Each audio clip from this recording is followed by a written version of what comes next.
भाई साहब, पेपर दे के आ रहा हूँ सीजीएल का।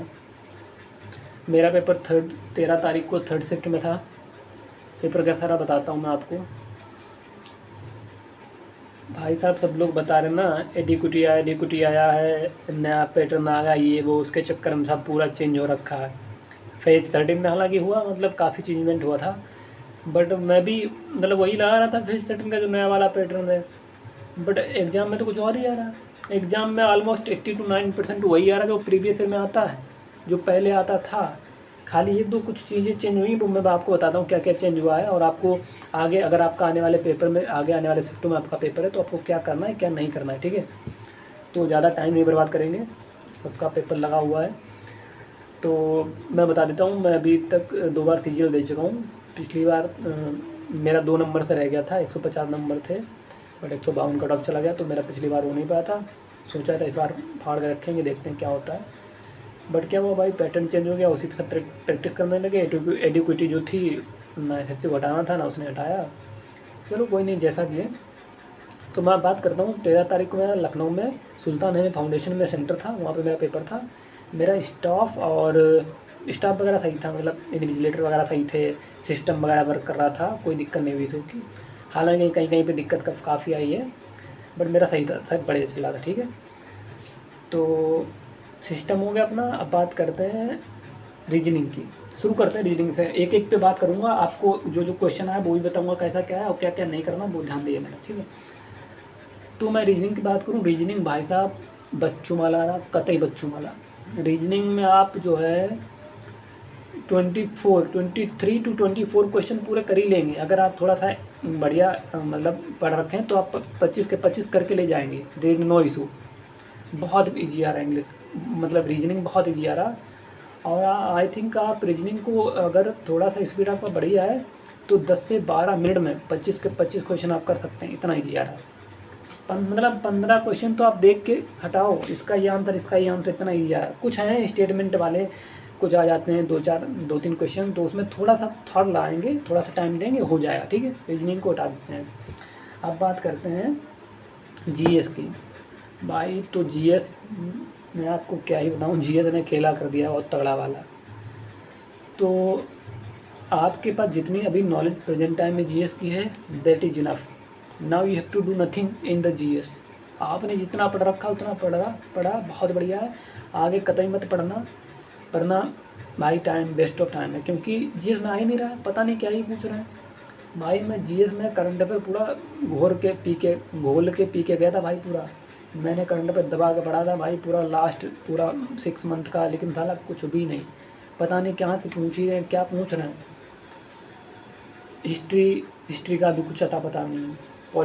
पॉलिटी में क्वेश्चन आया था, पॉलिटी में 2 3 क्वेश्चन थे, बट अच्छे लेवल से थे, मतलब इजी नहीं बोलेंगे। जैसे पॉलिटी में क्या था, पॉलिटी मेरे में क्वेश्चन आया था धन विधेयक वाला, मनी बिल में पहले क्या होता था, आर्टिकल पूछ लेते 108 में 110 में क्या बता देते थे। But right now different things are different in the GS section, they are asking for the process. Just like धन विधेयक पहले कहाँ था, लोकसभा में, फिर वहाँ पारित होगा, फिर उसके बाद राज्यसभा में जाएगा, फिर वहाँ से पारित होगा। ये सब 4 स्टेटमेंट दे रखे हैं, थोड़ी लेंदी, आपको उनको सेटअप करके बताना है कि पहला प्रोसेस कौन सा, कहाँ पे क्या होता है।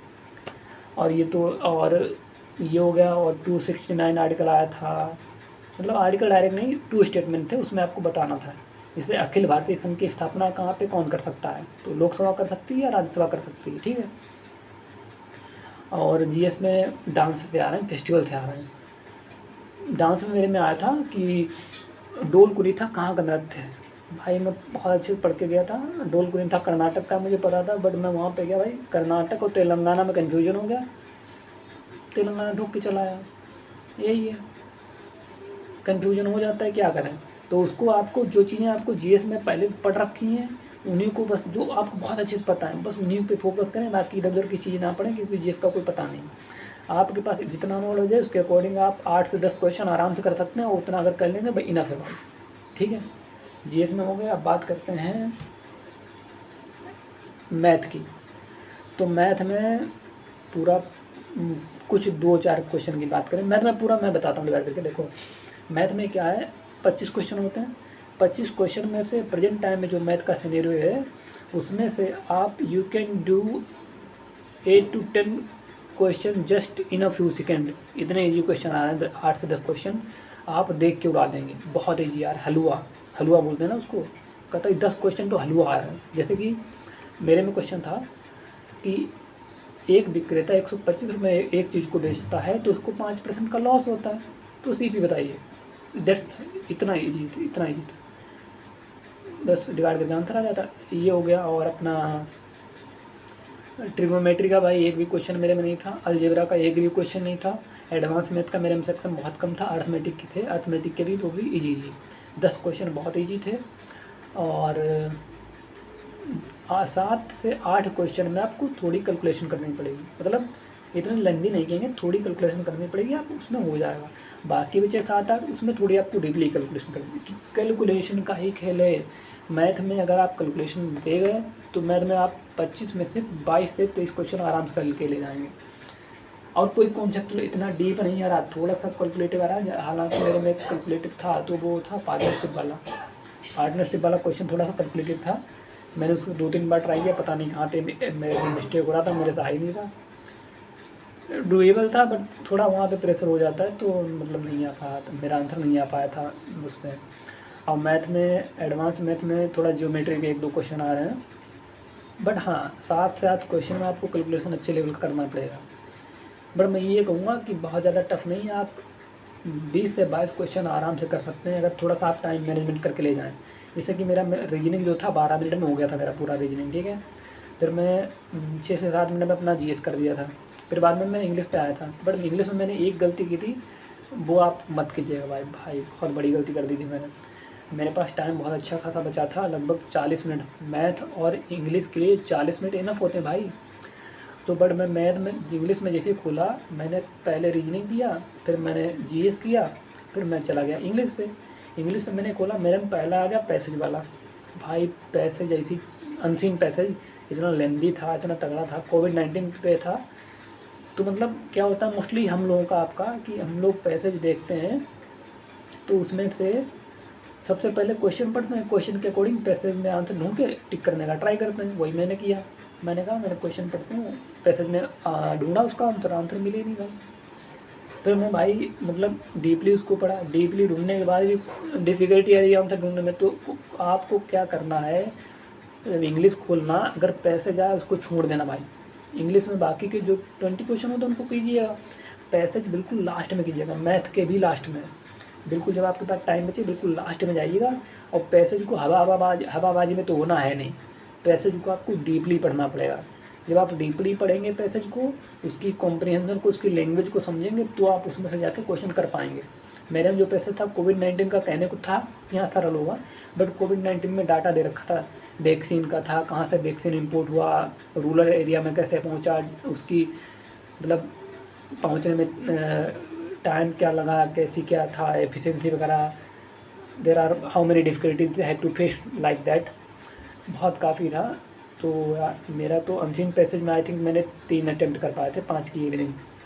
उसमें टोन वगैरह भी पूछा था, टोन वगैरह तो कर दिया था। कैसा था, एनालिटिकल एंड कॉशियसली ऑप्टिमिस्टिक था मेरा।